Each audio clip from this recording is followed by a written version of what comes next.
き焼きを買おうとしたらトータルで 86.40 です。春菊と長ネギがないから普段春菊があったら3ドル4ドルぐらい、長ネギもどのぐらいだろう、同じぐらいだよね。そう90ぐらい。そうだね、90ぐらいになるかも。100ドル以内では買えるねって感じだね。そのお肉の種類と、あとは卵が今回高いのにしたけど安くて少ないのにすればもうちょっと抑えられるかもね。外食で食べるよりは全然安いよね。1人だって80ドルぐらいじゃない、すき焼き食べるとしたら。で食材だからタックスはかかんないよね。そんな感じです。袋はとりあえず20です。弱いからね。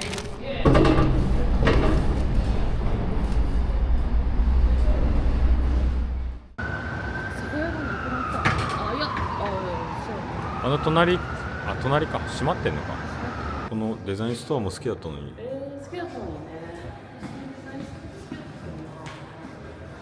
これなんか謎のミーティングスペースになってる。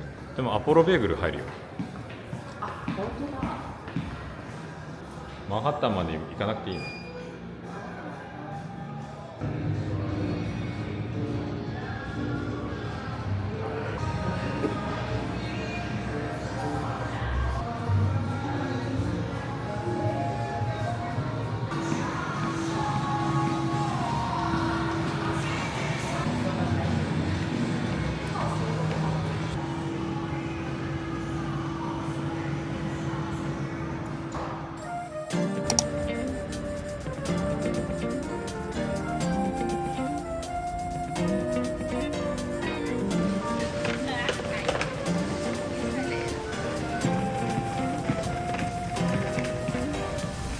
これ一緒だよ。 1.99 なの。1個作る。あれいくらだったっけ。 2.99 3.99 じゃん。 2.99。しいたけがパウンド 4.99。肉いくらだったっけ。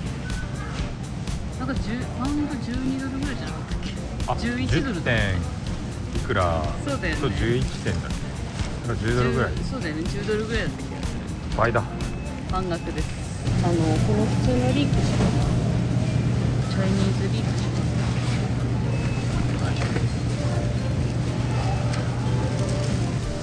このままでいいか。しかも中2個で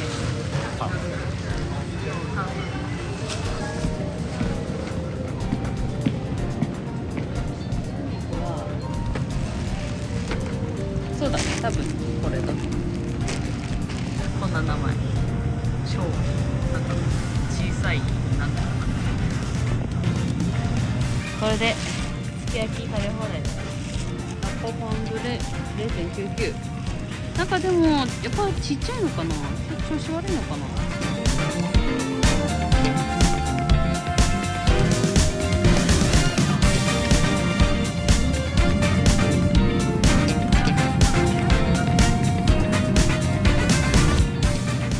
鍋用のスライスビーフとパウンド 10.99 だから、やっぱサンライズよりも半額だね。